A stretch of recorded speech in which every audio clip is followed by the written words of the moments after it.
Police বাহিনীগুলো মানুষের বাচ্চা না। যদি মানুষের বাচ্চা হইতো তাহলে এইভাবে রাবার বুলেট, এভাবে টিয়ার শেল, এভাবে সরাসরি আমরা বাংলাদেশে রেমিটেন্স পাঠাবো না। তুমি নই, আমি নই। আসসালামু আলাইকুম, আমি মাহফুজ বিশ্বাস, সার্বিয়ার থেকে। আমি আজকেও কালকের মতো জিজ্ঞেস করব না আপনারা কেমন আছেন, কারণ আমি জানি আপনারা কেমন আছেন। এই আমাদের গণতন্ত্রকে হত্যা করার মধ্যে এভাবে ভালো থাকা যায় না। আজকে এই ব্যাপারে বেশি কথা বলবো না, শুধু কথা বলবো আমাদের প্রবাসী ভাইদের উদ্দেশ্যে। আমরা যারা প্রবাসে আছি, তারা বিশ্বের বিভিন্ন প্রান্তে আছি, আমরা অসংখ্য মানুষ আজকে রেমিটেন্স যোদ্ধা। আমরা সরাসরি যুদ্ধের ময়দানে হাজির হইতে পারতেছি না, আমরা সরাসরি যুদ্ধ করতে পারতেছি না। তাই আমরা সরাসরি না পারলেও কিছুটা সহায়তা করার জন্য হলেও আমরা তাদের জন্য কাজ করব। যারা আজকে লাখ লাখ মানুষের শরীর থেকে রক্ত ঝরাইতেছে, যারা অসংখ্য মানুষের শরীরকে কেটে গুলি করে ক্ষতবিক্ষত করতেছে, তাদের বিরুদ্ধে আমাদের প্রবাসীদের আন্দোলন হবে ইনশাল্লাহ। আমি বিশেষ করে ইউরোপ প্রবাসী, যে ইউরোপে যতগুলো দেশে যত প্রবাসী আছে তাদের দৃষ্টি আকর্ষণ করতে চাই। আমি ইতালি, ফ্রান্স, জার্মানি, যত ইউরোপের প্রবাসীরা আছে তাদের দৃষ্টি আকর্ষণ করতে চাই। আমি বলতে চাই, প্রিয় প্রবাসী ভাইয়েরা, আমাদের ছাত্র ভাইদের, আমাদের ছাত্র বোনদের উদ্দেশ্যে, আমাদের ছাত্র বোনদের ভাইদের আন্দোলন, তাদের আন্দোলনকে সফল করার উদ্দেশ্যে আমরা তাদের সাপোর্ট করব। আমরা ইনশাআল্লাহ সামনে 2-3 মাস আমরা বিদেশ থেকে রেমিটেন্স পাঠানো বন্ধ করে দেব। আমরা টাকাটা তো নষ্ট করতেছি না, আমাদের টাকা আমাদেরই থাকবে। আমাদের পরিবারের প্রয়োজনে যে টাকাগুলো পাঠানো হবে, আমরা চেষ্টা করব ব্যাংক লেনদেন না করার, আমরা চেষ্টা করব অন্য মাধ্যমে তাদের কাছে টাকা পৌঁছাই দেওয়ার, তাদেরকে ভালো রাখার। আজকে দেখেন, আমরা প্রবাসীরা আমরা আমাদের আপনজনদের, আমাদের ছেলে মেয়েদের সুশিক্ষিত করার উদ্দেশ্যে আমরা আমাদের নিজের জীবন ত্যাগ করতেছি, কিন্তু তারা কি হইতেছে, তাদের ভবিষ্যৎগুলো কি হইতেছে? আজকে দেশের গণতন্ত্রকে হত্যা করা হয়েছে, দেশের সাধারণ মানুষের মনুষ্যত্বের উপর আঘাত পড়ছে।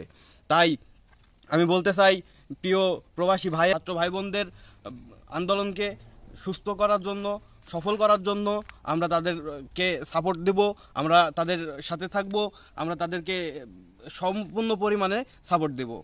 আমি বলতে চাই আজকে শহীদ আবু সায়েদ ভাই শহীদ হয়েছেন। তিনি শহীদ হয়েছেন, তিনি মারা যাননি। তিনি হাজারো বাঙালির হৃদয়ে রয়ে গেছেন। তার পরিবার এক আবু সায়েদ ভাইকে হারিয়েছে। আমরা হাজারো আবু সায়েদ ভাই তার পরিবারের সাথে আছি। তিনি একটা সন্তান হারিয়েছে, আমরা হাজারো সন্তান তার পরিবারের সাথে থাকব। এই উদ্দেশ্যে আমরা তার আত্মত্যাগের উদ্দেশ্যে আমরা বিদেশ থেকে টাকা পাঠানো বন্ধ করার অনুরোধ রইল, বিনীত অনুরোধ রইল। ভাই, আপনাদের কাছে আমি হাত জোড় করতেছি, অনুগ্রহ করে, দয়া করে আমরা বাংলাদেশে রেমিটেন্স পাঠাবো না। আমাদের টাকায়, আমাদের রেমিটেন্সের টাকায় আজকে পুলিশ বাহিনী আমাদের ছাত্র ভাইদেরকে কুত্তার মতো মারে। ওরা মানুষের বাচ্চা না, পুলিশ বাহিনীগুলো মানুষের বাচ্চা না। যদি মানুষের বাচ্চা হইতো তাহলে এইভাবে রাবার বুলেট, এভাবে টিয়ার শেল, এভাবে সরাসরি গুলি করে এতগুলো প্রাণ কেড়ে নিতে পারতো না। তারা সরাসরি ছাত্রলীগ যেভাবে তাদের প্রতি আক্রমণ করছে, হামলা করছে, ছাত্রলীগদের কিছু বলতেছে না, ধরছে না, তাদেরকে ধরতেছে আমাদের ছাত্র ভাইদেরকে, নিরীহ ছাত্র ভাইদেরকে, নিরস্ত্র ছাত্র ভাইদেরকে। তাই দয়া করে আমার প্রবাসী ভাইদের কাছে আবারও বিনীত অনুরোধ এবং হাত জোড় করতেছি ভাই, বিশেষ করে যত প্রবাসী আছি, আমরা যদি একটা আন্দোলন গড়ে তুলি তাহলে ইনশাল্লাহ সফল হওয়া সম্ভব। আমরা কেন এই আন্দোলনে সামিল হব না? আমরা প্রবাসী, আমরা রেমিটেন্স যোদ্ধা। আমরা কি পেয়েছি? আমরা পেয়েছি বাংলাদেশের এয়ারলাইন্স থেকে হয়রানি, আমরা পেয়েছি বাংলাদেশের বিভিন্ন খাতের থেকে হয়রানি।